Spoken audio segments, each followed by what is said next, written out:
Subscribe now and press the bell icon. Never miss an update. Hi everyone, welcome back to my YouTube channel GB education point. जो हमारी MP से संबंधित class चल रही है उसमें हमने मध्य प्रदेश का गठन और मध्य प्रदेश के संभाग पढ़ा था। जो आज हम जो है मध्य प्रदेश की भौतिक संरचना को सामने लेकर आए हैं। वीडियो हैं, आप सिर्फ उन्हें समझें, अच्छे से समझने का प्रयास करें। आपको नोट्स हैं, वो नोट्स वगैरह जो आपको प्रोवाइड किए जा रहे हैं। जैसे ही वीडियो लेक्चर ख़त्म होता है, अपने जो है जीबी एजुकेशन पॉइंट का टेलीग्राम चैनल है, इसे आप ज्वाइन करिए। इसकी लिंक आपको डिस्क्रिप्शन में दे दी जाएगी, जहां से आप जा कर के है GB education point Telegram join करिए और वहां पर है आपको जो है इसकी पीडीएफ मिल जाएगी। तो आप सिर्फ वीडियो को समझने का प्रयास करें, ठीक है। तो हम स्टार्ट करते हैं आज की क्लास। तो अगर मित्रों आप इस चैनल पर नए आए हो तो प्लीज़ इस चैनल को सब्सक्राइब करें और अपने दोस्तों के साथ शेयर करें। अच्छा वीडियो अच्छा लगे तो प्लीज़ इसे लाइक करें।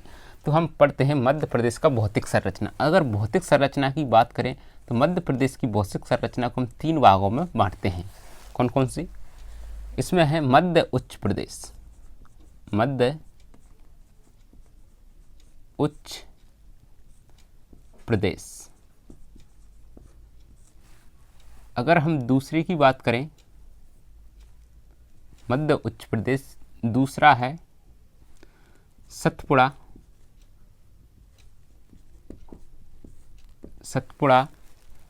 और मैकाल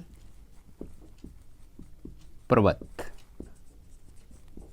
और तीसरे की बात करें हम तो तीसरा है पूर्वी पठार।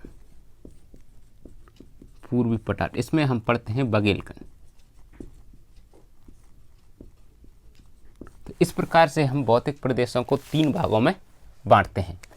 इसके बाद हम बात करें तो मध्य उच्च प्रदेश को हम जो है 7 भागों में बांटते हैं। पहले की बात करें तो है, अब 6 भागों में बांटते हैं अधिकतर। पहला है मध्य, हम छोटे से बड़े से क्रम में लिखते हैं। तो पहला है मालवा का पठार। ये वाला भाग देख रहे हैं, पूरा मालवा का पठार है, जो अपने क्षेत्र का है 26.62% इसका क्या है, क्षेत्रफल है, ठीक है। उच्च प्रदेश का क्षेत्रफल है, इसके अंतर्गत आता है।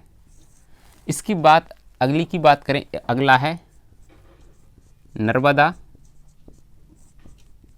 सोन घाटी क्षेत्र। नर्मदा सोन घाटी के जो क्षेत्र आप देख रहे हैं, ये वाला पूरा भाग है नर्मदा सोन घाटी। कुछ एरिया इसका सीधी में भी आता है, सीधी और उमरिया में जो है सोन घाटी क्षेत्र जाता है। तो इस प्रकार से कितना है, जो 26% है, जो दूसरे नंबर पर आता है। तीसरी की बात करें, तीसरा जो प्रदेश है वो है ये वाला भाग, 11% है सतपुड़ा मैकाल क्षेत्र। जो सतपुड़ा मैकाल पर्वत क्षेत्र है जो है 11% इसका एरिया आता है, जो कि तीसरे नंबर पर है। चौथा सबसे बड़ा प्रदेश है वो है हमारा जो है मध्य भारत का पठार आता है, जो कितना है 10.68% है। इसके बाद अगर 5वें की बात करें तो 5वां क्षेत्र आता है, वो आता है रीवा पन्ना का पठार।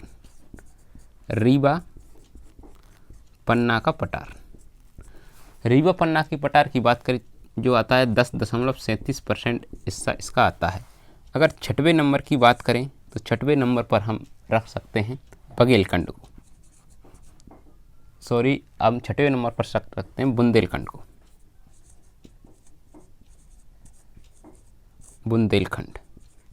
तो बुंदेलखंड एरिया आता है वो 7.7% आता है।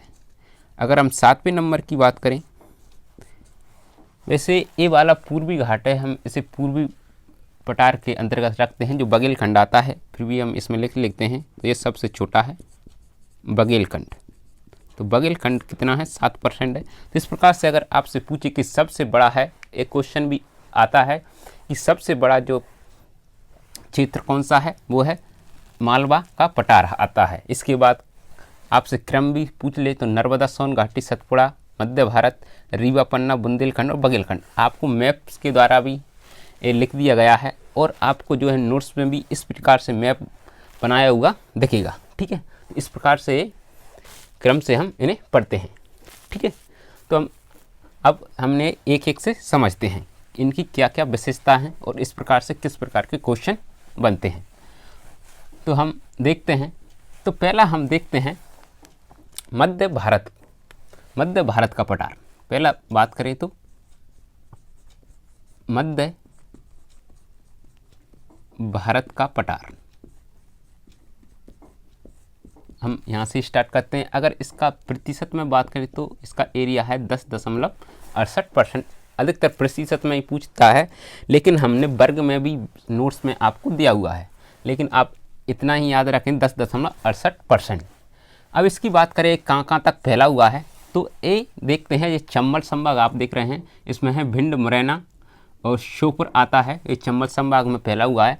इसके बाद शिवपुरी आता है, शिवपुरी, और यहाँ पर है मंदसौर और नीमच। इस प्रकार से इन एरिया में है एक गुना और इस एरिया में फैला हुआ है। तो हम जिलों की बात करें तो इन जिलों में फैला हुआ है। इसकी बात करें इसकी मिट्टी की, इसका निर्माण किससे हुआ है, तो इसका निर्माण हुआ है, आप देख रहे हैं चंबल नदी। चंबल नदी इस एरिया में बहती है, तो चंबल नदी के निक्षेप से है इसका निर्माण हुआ है। चंबल नदी बा हम देखते हैं विंध्याचल,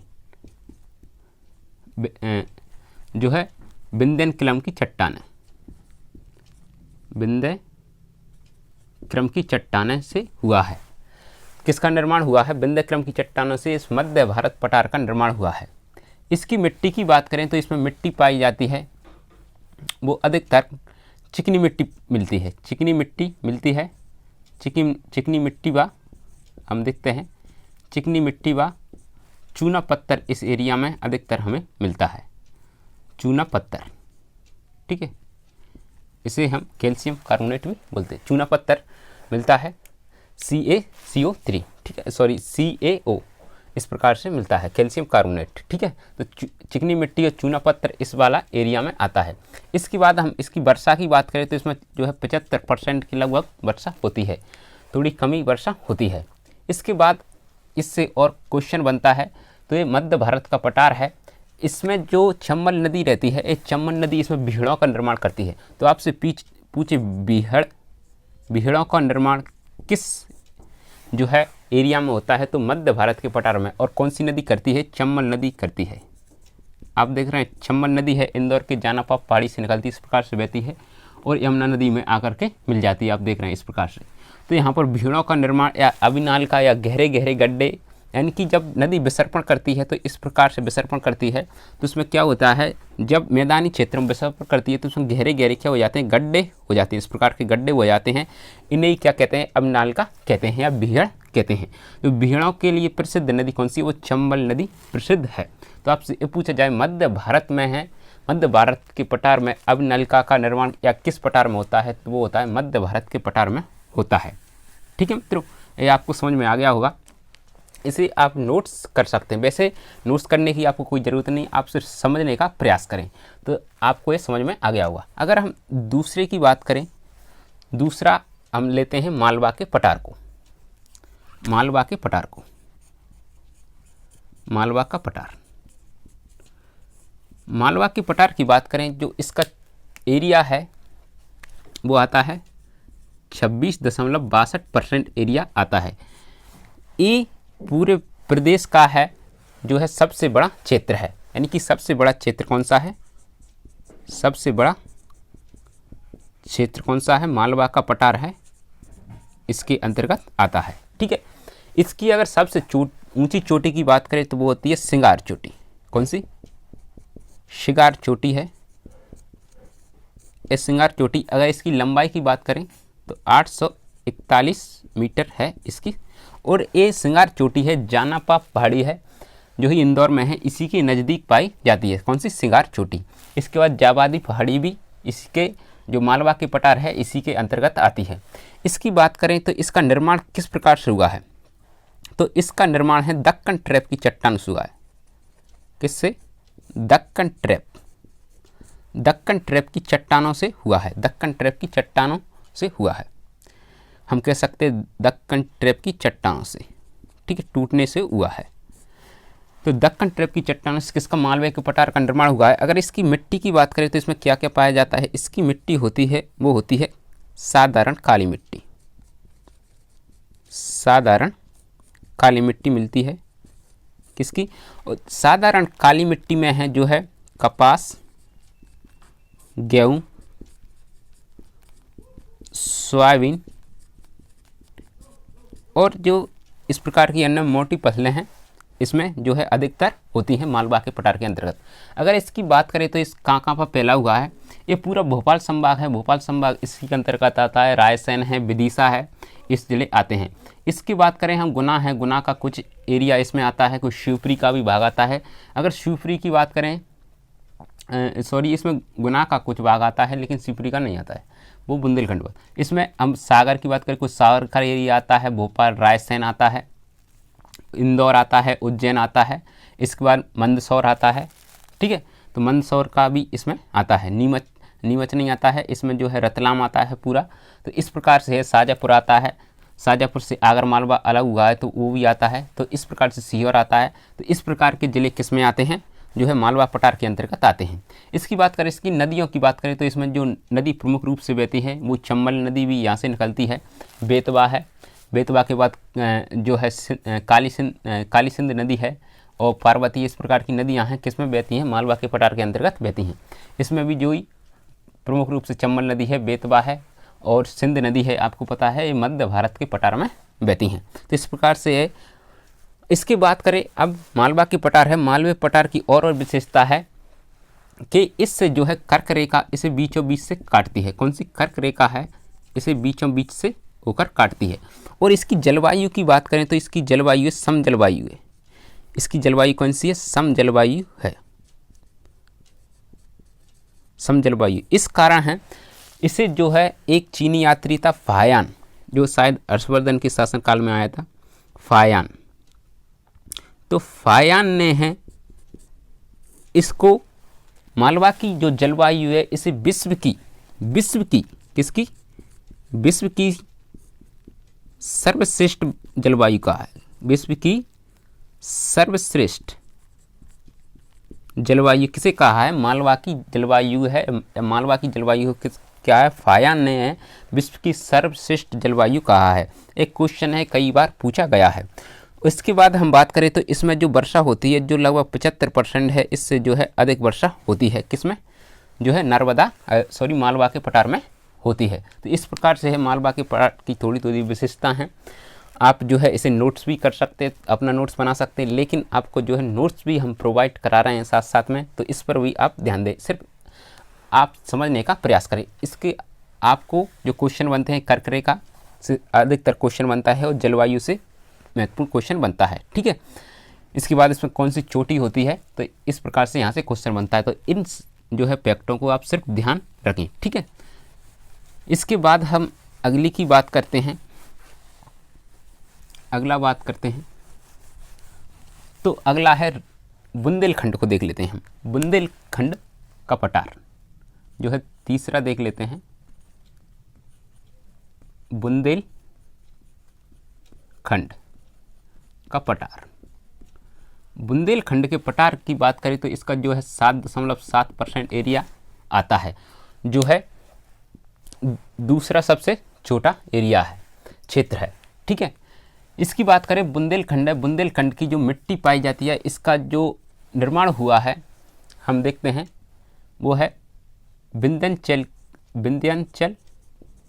सेल से हुआ है, विंध्यांचल सेल से इनका निर्माण हुआ है। इसकी मिट्टी की बात करें तो इसमें जो है लाल पीली मिट्टी पाई जाती है, कैसी लाल पीली मिट्टी है इस क्षेत्र में बुंदेलखंड के एरिया में आपको मिलती है। इसकी बात करें तो इसकी जो हम वर्षा की बात करें तो इसमें जो लगभग वर्षा होती है वो 75 से लगभग 100 सेंटीमीटर के आसपास जो है वर्षा होती है। इसके बाद बात करें तो मालवा पठार है, इसकी सबसे ऊंची चोटी आपको बुंदेलखंड है, इसकी आपको सबसे ध्यान रखना है सिद्ध बाबा की चोटी है। कौन सी, सिद्ध बाबा की इसकी सबसे ऊंची चोटी है, ये आपको ध्यान रखना है, सिद्ध बाबा तो आपसे यही पूछा जाता है अधिकतर कि बुंदेलखंड की सबसे ऊंची चोटी पठार कौन सी है। बुंदेलखंड पठार की सबसे ऊंची चोटी सिद्ध बाबा की चोटी है। तो लगभग कितनी है, 1172 मीटर है। ये आपको ध्यान में रखना है। इसके बाद बात करें तो बुंदेलखंड का एरिया है कहाँ कहाँ तक फैला है। इसके बाद हम बात करें भिंड है, भिंड की कुछ एक तहसील आती है रहेला नाम की शायद। इसके बाद हम देखते हैं शिवपुरी है, शिवपुरी है पूरा दतिया आता है, शिवपुरी की करेरा और पिछोर है, इस तहसीलें आती हैं। इसके बाद जो है ग्वालियर है, ग्वालियर की जो है एक तहसील आती है, उससे एक डबरा तहसील आती है, वो ग्वालियर की तहसील आती है इसके अंतर्गत। इसके बाद बात करें तो इसमें जो है गुना आता है, और इसके बाद इसमें जो है छतरपुर और कुछ टीकमगढ़ और निवाड़ी है। इस प्रकार के क्षेत्र किसके अंतर्गत आते हैं, बुंदेलखंड पठार के अंतर्गत आते हैं। तो ये आपको यह ध्यान रखना है कहाँ कहाँ तक फैला हुआ है। अगर आपने जो है और अच्छे समझ विकसित करनी है, इसमें हमने बताया कि कौन से ज़िले में कौन से ज़िले कहाँ फैले हैं, किस संभाग में कौन सा ज़िला आता है, बट आपको मैप से अच्छे समझाया गया है।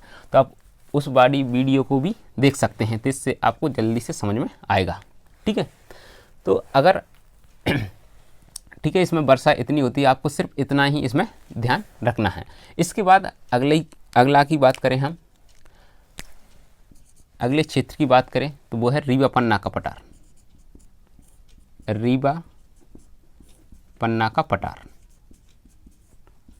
रीवा पन्ना का पठार है, इसका जो एरिया है 10.37% एरिया है, ये आपको ध्यान में रखना है। इसके बाद बात करें जो रीवा पन्ना का पठार है, इसका जो निर्माण है किस प्रकार से हुआ है। इसमें जो चट्टानें पाई जाती हैं वो कुड़प्पा और बिंदे प्रकार की चट्टानें से हुआ है। कुड़प्पा व बिंदे प्रकार की चट्टानें से हुआ है, बिंदे चल। ठीक है, इसमें जो है चूना पत्थर अधिकतर पाया जाता है।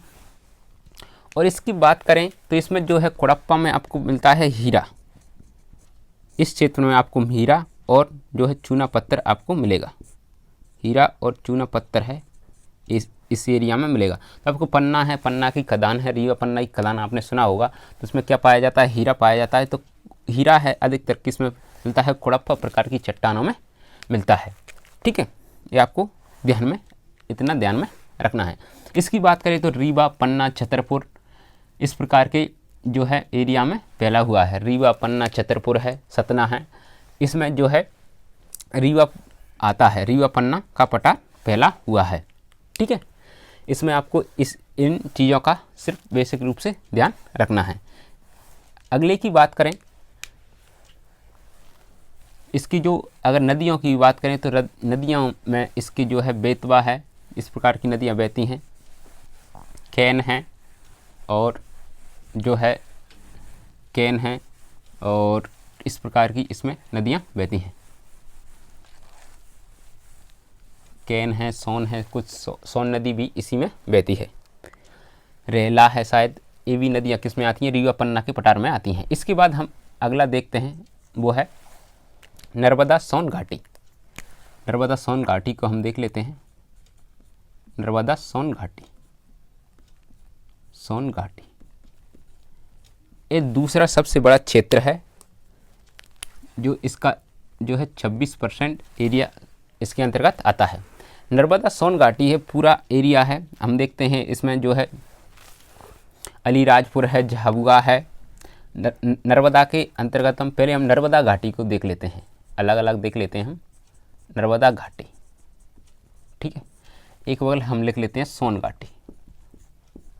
ये थोड़ा अलग अलग बांट लेते हैं हम, इसे दो भागों में बांट लेते हैं। ठीक है, तो नर्मदा घाटी है, इसमें झाबुआ है, अलीराजपुर है, नरसिंहपुर है, होशंगाबाद है, इस प्रकार के जबलपुर है। इसमें जो है कुछ एरिया जबलपुर का भी आता है नर्मदा घाटी में। ठीक है, इसकी बात करें तो नर्मदा घाटी है। नर्मदा घाटी की जो मिट्टी मिलती है वो मिलती है गहरी काली, गहरी काली मिट्टी इसके अंतर्गत मिलती है। एक गहरी काली मिट्टी है, कृषि के लिए बहुत महत्वपूर्ण होती है, कृषि प्रधान है, यानी कि कृषि इसमें बहुत अच्छी से होती है, इसमें जो है कृषि प्रधान है। इसके बाद हम बात करें तो इसमें जो है इस मिट्टी में मिलेगा आपको चूना पत्थर मिलेगा, गेरू मिलेगा, संगमरमर मिलेगा, संगमरमर मिलेगा आपको।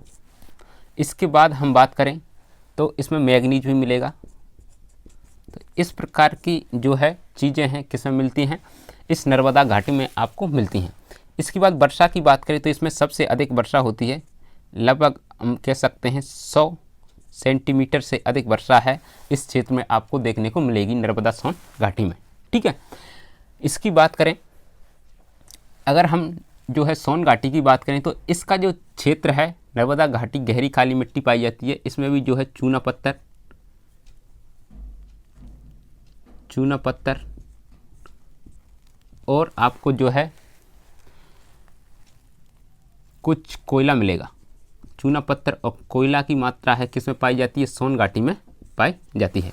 इसकी बात करें इसका जो क्षेत्र है इसमें होशंगाबाद कुछ अधिकतर क्षेत्र आता है, जो पूर्वी क्षेत्र है होशंगाबाद का वो सोन घाटी में आता है।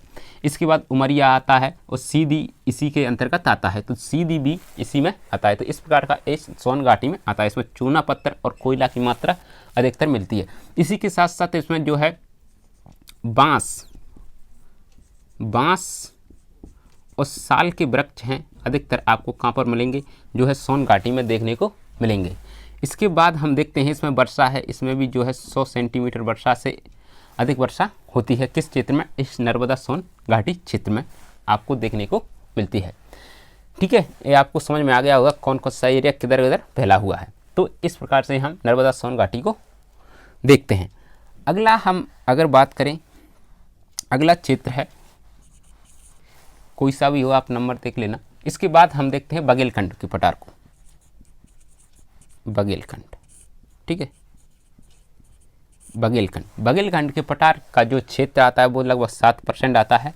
इसकी बात करें तो बघेलखंड का जो है अनूपपुर है, उमरिया है और इसमें जो है सिंगरौली है। इस प्रकार के क्षेत्र किसके अंतर्गत आते हैं, बघेलखंड पठार के अंतर्गत आते हैं। इसमें जो है सोन नदी इस प्रकार से बहती है, तो इसमें सोन नदी भी इसी के अंतर्गत थोड़ा आती है, बघेलखंड के भी अंतर्गत आती है। तो इस क्षेत्र भी इसमें जो है कुछ इतना नहीं है जानने के लिए। ठीक है, इसके बाद सतपुड़ा मैकाल पर्वत है, पूरा पर्वतीय क्षेत्र है। इसकी सबसे ऊंची चोटी आपको ध्यान रखना है वो है धूपगढ़ की चोटी है। यह धूपगढ़ की चोटी होशंगाबाद में स्थित है, जो है 1350 मीटर ऊंची है। इसका क्षेत्र की बात करें जो है खंडवा खरगोन इस प्रकार के ये सतपुड़ा में है। खंडवा खरगोन है, बुरहानपुर है, यहाँ पर बैतूल है, बालाघाट है और छिंदवाड़ा है। इस प्रकार के क्षेत्र सतपुड़ा मैकाल पर्वत क्षेत्र के अंतर्गत आते हैं। ठीक है, ये जो है अधिकतर सतपुड़ा मैकाल पर्वत क्षेत्रीय आता है। इसमें प्रमुख नदी की बात करें तो इसमें प्रमुख नदी है जो है ताप्ती नदी है। ठीक है, तो इस प्रकार से ये आपको समझ में आ गया होगा। ठीक है, ये आप इस मैप से आप कोई सी भी फैक्ट है इसे इसके आप समझ सकते हैं, कोई सी भी बात है उसे आप समझ सकते हैं। जैसे कि आपसे पूछ ले, इस प्रकार से भी क्वेश्चन कभी बन जाते हैं कि मालवा का पठार कहाँ स्थित है, जो है नर्मदा घाटी है। नर्मदा घाटी जो है नर्मदा नदी है, इसकी जो है मालवा के पठार की कौन सी सीमा बनाती है, पूर्वी सीमा बनाती है। और मालवा के पठार की अगर हम बोलते हैं उत्तरतम सीमा कौन सी नदी बनाती है, तो वो बनाती है चंबल नदी। इस प्रकार से भी क्वेश्चन आ जाता है। तो आप ऐसे नॉर्मल से क्वेश्चन हैं, आप जो है मैप से पढ़ेंगे तो आप और भी क्वेश्चन हैं इसके हल कर सकते हैं। आज के लिए इतना ही। Thank you for watching this video and धन्यवाद। मिलते हैं नेक्स्ट क्लास में, जिसमें हम आपको जो है इसके पर्वत लेकर आएंगे। सतपुड़ा मैकाल पर्वत है, किस प्रकार से ये क्वेश्चन बनते हैं उनके बारे में अच्छे से चर्चा करेंगे। तब तक के लिए थैंक यू। मिलते हैं अगली वीडियो में, तब तक के लिए धन्यवाद। Good bye.